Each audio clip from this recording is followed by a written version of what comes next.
Mic किधर है? रुक जाओ। माइक ही नहीं लिया, शुरू हो गया। ग्राफिक डिजाइन हिंदी में इस चैनल पर आपका स्वागत है। मैं हूं ओम और आज फोटोशॉप के इस 9वें एपिसोड में हम सीखने वाले हैं बैकग्राउंड को किस तरह से रिमूव करना है। दोस्तों, फोटोशॉप की यही खासियत है कि हम किसी भी तरह की इमेज एडिटिंग उस सॉफ्टवेयर में कर सकते हैं और सबसे ज़्यादा और इम्पोर्टेंट माना जाता है बैकग्राउंड रिमूव करना। बैकग्राउंड के ऊपर कंप्लीटली डिपेंड होता है कि आप कौन सा टूल यूज़ करते हैं। कई सारे आर्टिस्ट हैं जिनके अपने अपने तरीके हैं। मेरा कुछ अलग तरीका है, किसी और का शायद कुछ और हो सकता है, आपका कुछ और हो सकता है। सो ये कंप्लीटली चॉइस पे डिपेंड करता है। लेकिन टाइम बचाने के लिए जो सबसे इम्पॉर्टेंट है वो आज मैं बताने वाला हूँ। जैसी सिचुएशन होती है उस प्रकार से हमें टूल्स को स्वैप करना पड़ता है। बैकग्राउंड अगर प्लेन है तो हम लोग कोई अलग टूल यूज़ करेंगे। अगर बैकग्राउंड बहुत ही क्रिटिकल है, बहुत ज़्यादा उसमें कलर्स है, तो हम लोग कोई और टूल यूज़ करेंगे। इसी तरह से आज इस वीडियो में मैं एक्सप्लेन करने वाला हूँ कि बैकग्राउंड को किस तरह से रिमूव करना है और बैकग्राउंड के अनुसार कौन सा टूल कब यूज़ करना चाहिए। तो गाइस, बिना किसी देरी के चलिए शुरू करते हैं।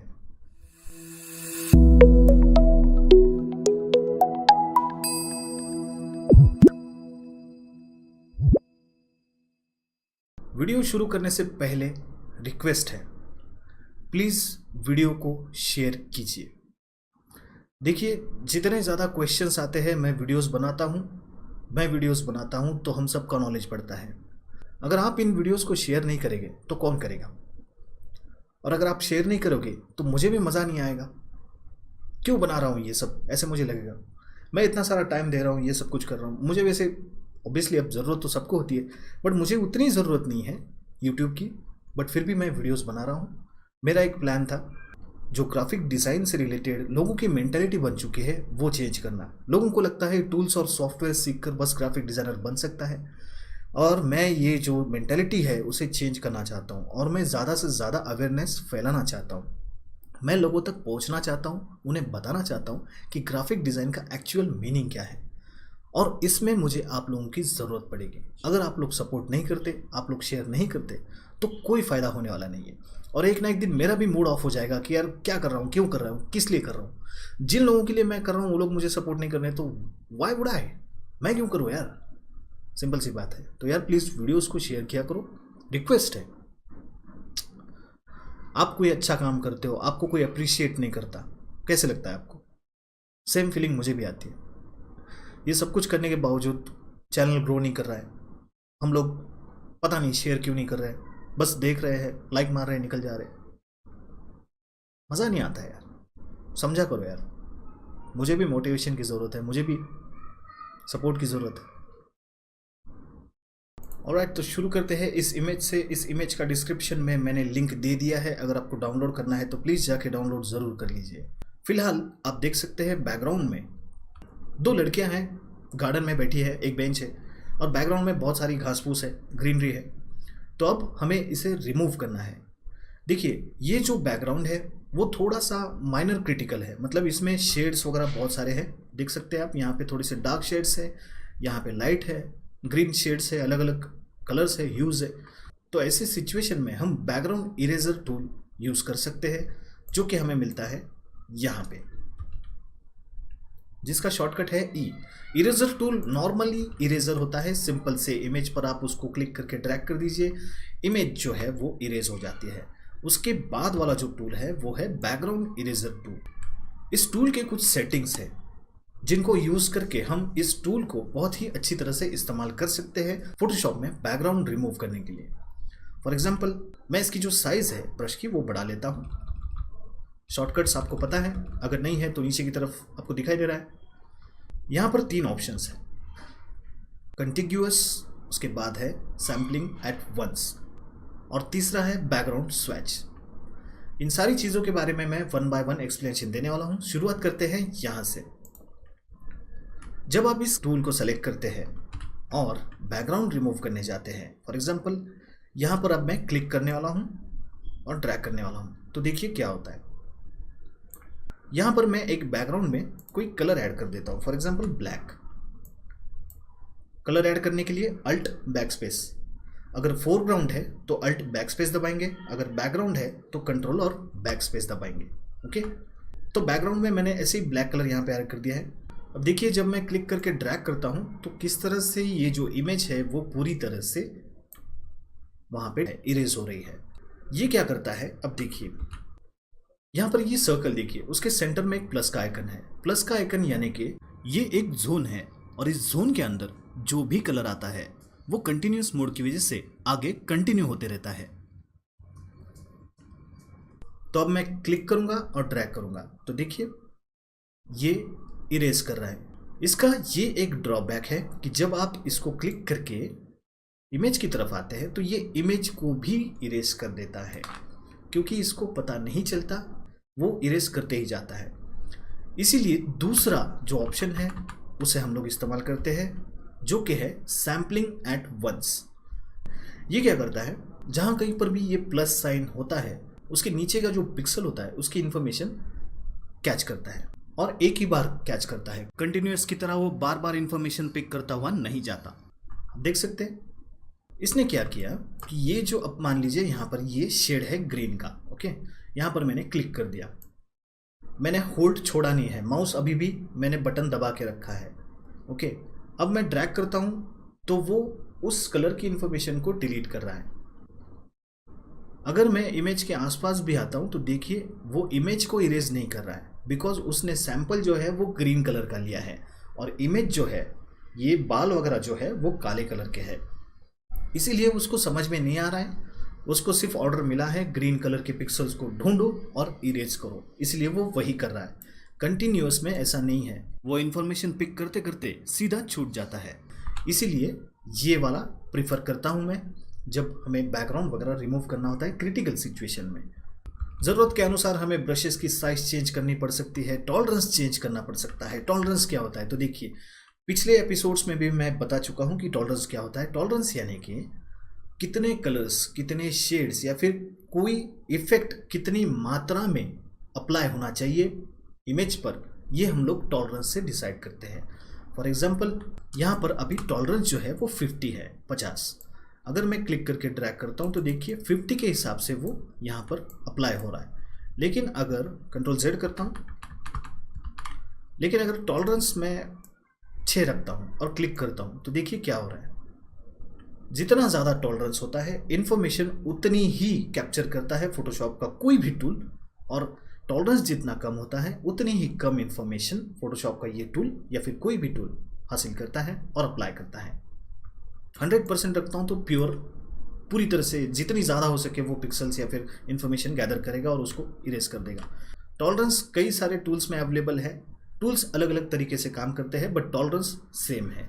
जहाँ पे इन्फॉर्मेशन आपको ज़्यादा गैदर करनी है टॉलरेंस बढ़ा दो, जहाँ पे इन्फॉर्मेशन आपको कम गैदर करनी है वहाँ पे कम कर दो। तो ज़रूरत के अनुसार टॉलरेंस वगैरह ये सारी चीज़ें बार बार चेंज करनी पड़ सकती है, बिकॉज इमेज के पिक्सल जो होते हैं सिमिलर नहीं होते हैं। कई सारी जगहों पर पिक्सल्स सेम होते हैं, कई सारी जगहों पर पिक्सल चेंज होते रहते हैं। यहाँ पर कुछ लिमिट्स है, उनके बारे में भी मैं इंफॉर्मेशन देने वाला हूँ। चलिए एक इमेज यहाँ पर मैं इंपोर्ट करता हूँ ताकि ये लिमिट्स और ये बचा हुआ मैजिक इरेजर टूल भी मैं आपको एक्सप्लेन कर दूँ।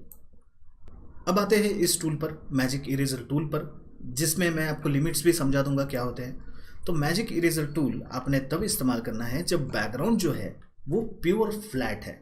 फॉर एग्जांपल यहाँ पे देखिए डॉगी के पीछे पूरा ब्लैक कलर है, यहाँ पर कुछ नहीं है।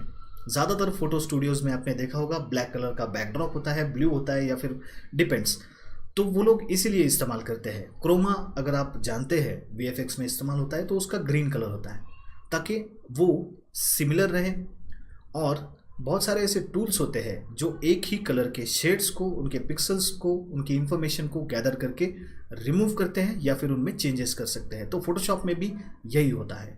यहाँ पर ब्लैक कलर है, फ्लैट है, हमें सिर्फ उसे कहना है डिलीट हो जाओ। क्लिक करता हूँ तो वो पूरा हट जाएगा। तो इसकी लिमिट यहाँ पर ऊपर सेट की गई है, ये कंटिन्यूअस ऑन है, इसी वजह से ये इस तरह से डिलीट कर रहा है। अगर ये ऑफ होता है तो ये जो मैजिक इरेजर टूल है ये जहाँ कहीं पर भी हम क्लिक करेंगे उसकी पिक्सल इन्फॉर्मेशन गैदर करेगा और पूरी इमेज से डिलीट कर देगा। फॉर एग्जांपल क्लिक कर रहा हूँ और डिलीट। जहाँ कहीं पर भी ब्लैक कलर था या फिर ब्लैक कलर से रिलेटेड शेड्स थे, उन सबको उसने हटा दिया। क्यों? क्योंकि हम लोगों ने उसको लिमिट नहीं दिया था, तो लिमिट उसको देना पड़ता है यहाँ पे कंटिग्यूअस पे।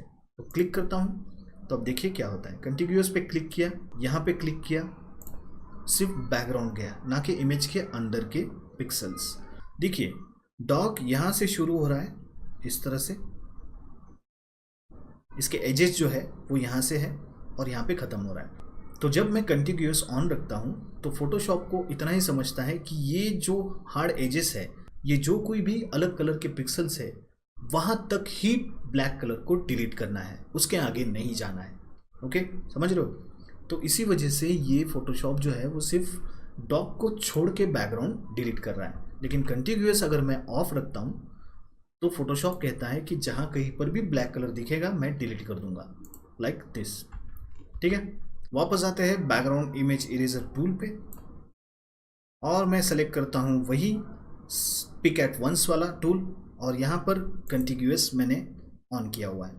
ओके, अब आपको पता है कि क्या होने वाला है। जहाँ कहीं पर भी मैं क्लिक करूँगा वहाँ की इन्फॉर्मेशन पिक की जाएगी और जहाँ कहीं पर भी वो इन्फॉर्मेशन होगी फोटोशॉप उसे डिलीट करने में हेल्प करेगा, लाइक दिस। और मैं इमेज के अंदर भी आ रहा हूँ बट वो जो कुछ भी पिक्सल्स है वो वहाँ पर डिलीट नहीं हो रहे हैं। लेकिन अगर मैं यहाँ पे डिसकंटिग्यूअस जो है उसको सेलेक्ट करता हूँ और इमेज पर अगर मैं क्लिक करके ड्रैग करता हूँ तो ये इमेज के अंदर भी घुस के उस कलर को डिलीट कर देगा। सो ये मोड्स ज़रूरत के अनुसार चेंज करने पड़ते हैं। इसमें है फाइंड एजेस। फाइंड एजेस भी कंटिग्यूअस की तरह ही है, जहाँ कहीं पर भी हार्ड एजेस होते हैं वो वहाँ पर आकर रुक जाता है। फॉर एग्जांपल देखिए यहाँ पे एज है, ठीक है, यहाँ पे बाउंड्री है, यहाँ से डॉग शुरू हो रहा है, यहाँ पे बैकग्राउंड है।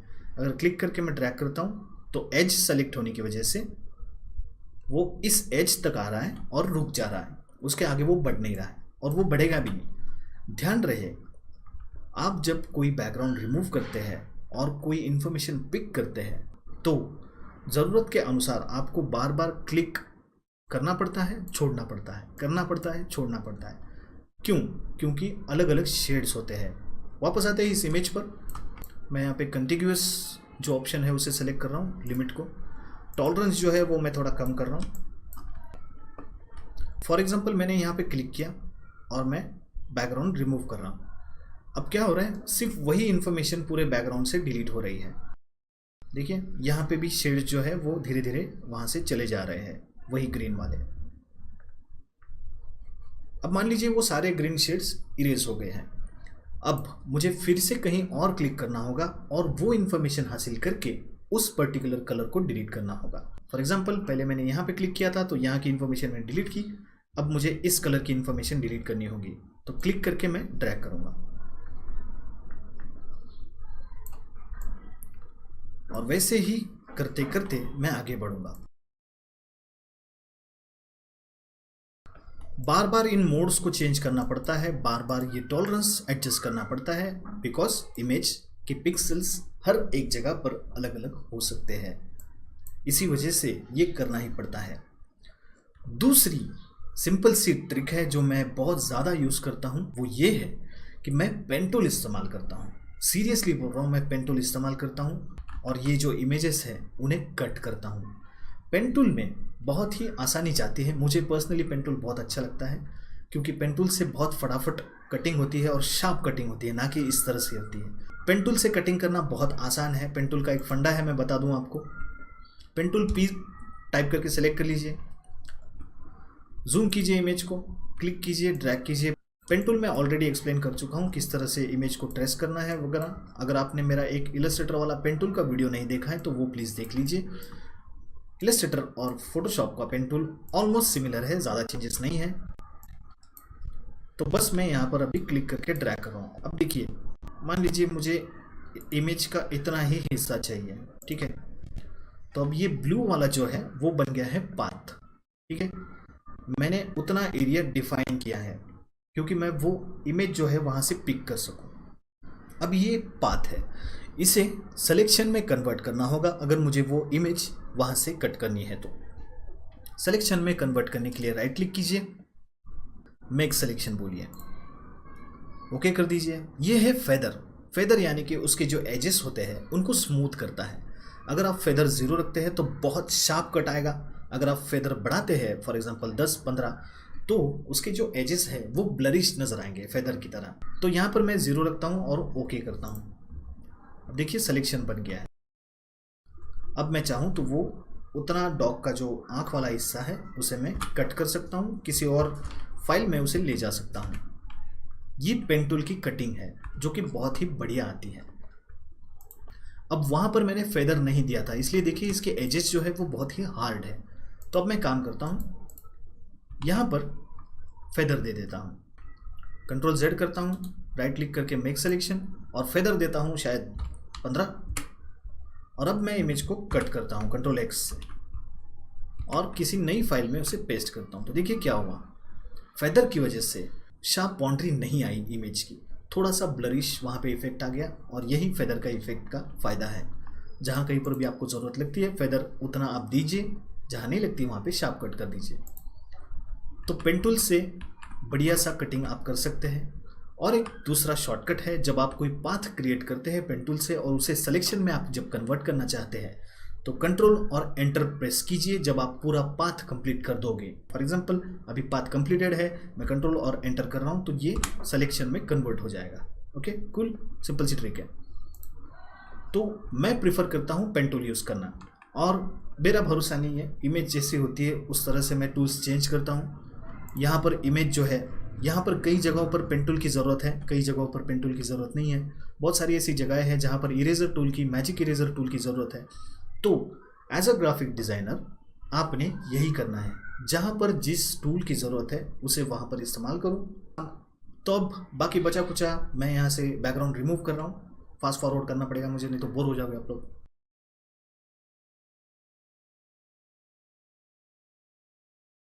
इस टूल का एक ही ड्रॉबैक है, जब आप इरेज कर देते हैं तो इमेज वापस लाना इम्पॉसिबल हो जाता है ऑलमोस्ट। इसीलिए मैं हमेशा कहता हूँ इमेज की एक कॉपी बनाकर रखा कीजिए।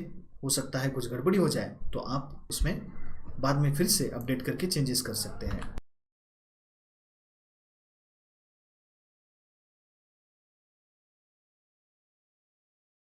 वैसे बेसिक यहाँ पर मैंने बैकग्राउंड वगैरह रिमूव कर दिया है, फटाफट करना पड़ता है, ट्यूटोरियल है तो, लेकिन जो फंडा है वो सिमिलर है। अब ये जो कुछ भी मैंने यहाँ पर बनाया है उसे मैं सिलेक्शन प्रोवाइड करूँगा। सिलेक्शन प्रोवाइड करने के लिए आपको आपके लेयर के थंबनेल पर जाना है, कंट्रोल प्रेस करना है और क्लिक करना है।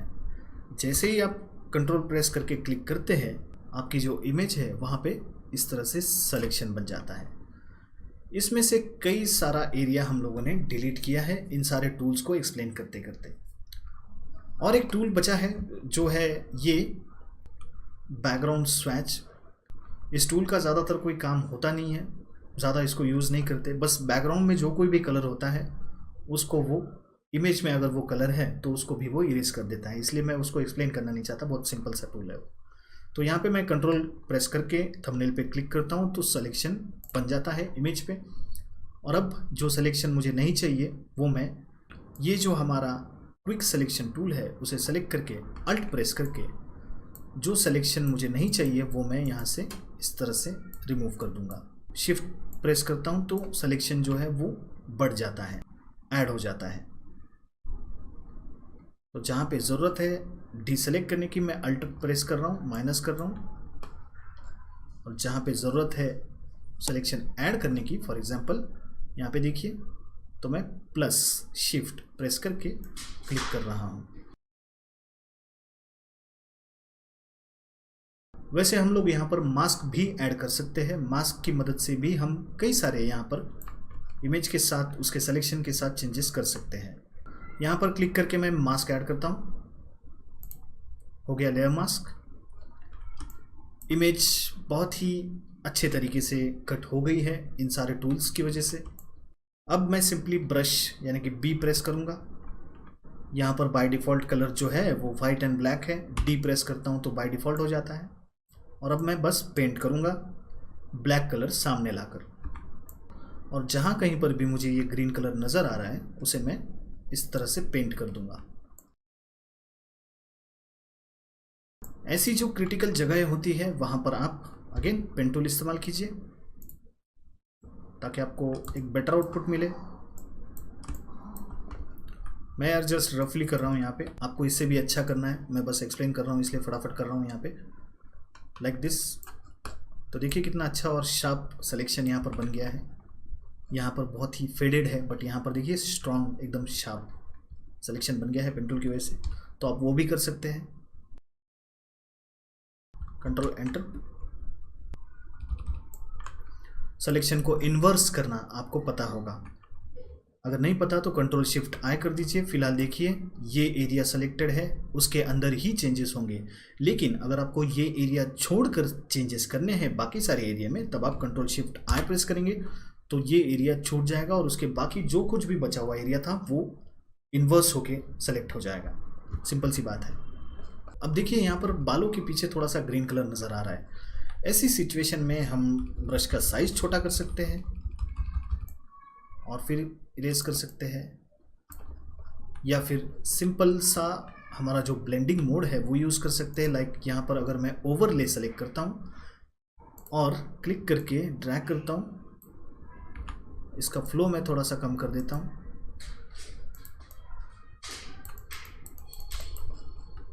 तो देखिए पिक्सेल्स धीरे धीरे डिलीट हो रहे हैं।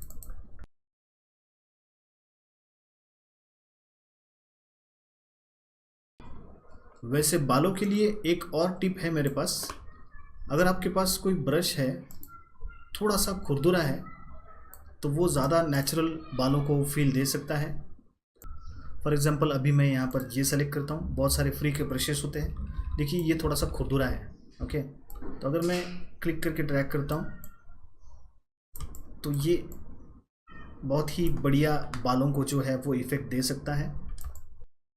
सिलेक्शन मास्क मैंने इसलिए ऐड किया, अगर मैं कुछ गलती कर देता हूँ फॉर एग्जांपल इस तरह से, तो मैं ये कलर जो है उसे स्वैप करूँगा और फिर से यहाँ पर क्लिक करके इस तरह से पेंट करूँगा ताकि जो कुछ भी गड़बड़ हो गई है उसे मैं फिर से अंडू कर सकूँ। इसीलिए तो कुछ इस तरह से मैंने ये सारे टूल्स यूज़ करके बैकग्राउंड रिमूव किया है। इसका रिजल्ट आपको तभी मिलेगा जब आप इन पर प्रैक्टिस करोगे। जितनी ज़्यादा प्रैक्टिस करोगे, जितना टाइम आप आपके इमेजेस को दोगे, तो उतना ही बढ़िया आउटपुट आपको मिलेगा। इसलिए प्रैक्टिस बहुत ज़रूरी है। तो गाइज़ आई होप आपको ये वीडियो पसंद आया होगा। अगर पसंद आया तो यार प्लीज़ लाइक कीजिए, शेयर कीजिए, कमेंट कीजिए। आप लोगों का सपोर्ट बहुत इंपॉर्टेंट है इस चैनल को आगे बढ़ाने के लिए। अगर आप लोग सपोर्ट नहीं करेंगे तो चैनल आगे नहीं बढ़ेगा, और अगर चैनल आगे नहीं बढ़ेगा तो मेरा भी धीरे धीरे मूड ऑफ होता रहेगा। तो यार प्लीज़ सपोर्ट कीजिए, मोटिवेट कीजिए। मिलते हैं अगले एपिसोड में, तब तक के लिए please be creative and happy designing. Thank you so much.